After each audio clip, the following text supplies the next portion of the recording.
حبيبي محمد حبيبي محمد u adeegso codkaaga wanaagga dhagahana inay khayrka maqlaan gacmahana bixinta sadaqada maskaxdana runta jirkaaga oo dhan Allah ka cabsi iyo toosnida dariiqa saxda ah ka dheerow saaxiibtinimada dadka markasta kula falanqeeya dadka kale caybahooda noloshu waxay ku baraysaa inaad u baahan tahay inaad go'aan qaadato waqtiga ku habboon ma ahan goor hore mana ahan goor dambe nolosha mu'minka sahal ma noqoto imtixaan la'aan imtixaankuna ma fududa sawir la'aan sawirkuna kaamil ma noqdo qanaaco la'aan qanaacaduna ma dhammaystiranta ilaa kalsooni intaas waa waddada keliya aad ugu guulaysan karto safarka nolosha raggu waxay jecel yihiin in ay dumarka ka helaan 3 dabeecadood gabar dhowrsan misana asturan gabar afgaawan waliba xishood badan gabar leh dhaqan wanaagsan iyo dabeecad degan dumarku waxa ay ka siman yihiin ragga in ay ka helaan 3 dabeecadood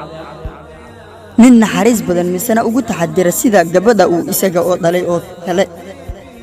nin dulqaad badan oo haddii la isqabto noqdo kii sabra xaaskiisa nin xushmad badan oo xaaskiisa u qadariya sida hooyadiisa oo kale nin xaakin ah ayaa la weydiiyey maxaa ugu qurux badan wixii aad aragtay waxa uu ku jawaabay ma arag wax ka qurux badan qof arkaya dhammaan ceebahayga oo haddana weli jecel iguna kalsoon haweenaydii la oran jiray Margaret Thatcher oo dalka Ingiriiska ra'iisul wasaare ka soo noqotay saxaafaduna ay ugu yeeri jirtay haweenaydii birta ahayd ayaa laga hayaa sidaan haddii aad doonayso maxaa la yiri ragga warayso haddiise aad doonayso maxaa la qabtay dumarka weydii aadanaha haddii xagga jaabka laga maro wuu is adkeeyaa qofkaad rabto qalbigiisa inaad furato in badan ha isku dayin jeebkiisa inaad furato luqmaan al-xakiim oo ah nin aad u xigmad badan ayaa nin uu u shaqayn jiray ka codsaday in uu neef ari ah gowraco kadibna xubintii jirka ugu wanaagsaneed u dubo amarkii ayuu qaatay waxa uu u dubay carabkii ninkiina wuu cunay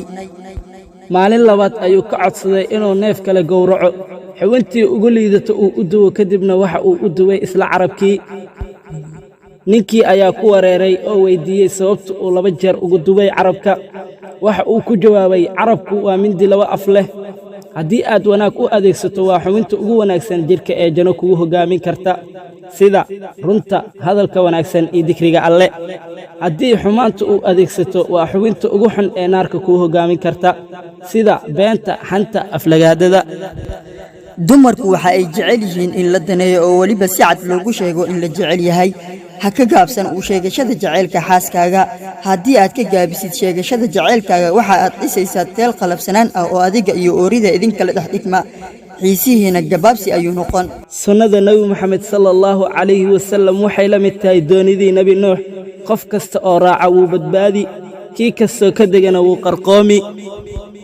hawlaha la qabto waxa u guroon fulinta waxa uu reebo ku faray ka dheeraanshiyaha waxa uu eebe ka reebay iyo kalsoonaanta waxa eebe agtiisa ahaaday ha oran waqti ugu filan ma haysto waayo dhammaan dadkii dunida wax ku soo kordhiyay maalintooda waxa ay ahayd 24 saacadood ee kama badnayn adduunkan ma jiro ciidan hoos u dhigi kara qof go'aansaday in uu sare u kaco nafta aadanaha silsilado laguma hayn karo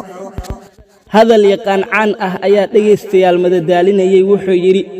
sanadihii igu wanaagsanaa noloshayda waxa aan ku soo qaatay gacmaha haweenay aan xaaskayga ahayn dhegaystayaashii aamus iyo yaab baa ka soo haray qaarkoodna afka ayay gacanta saareen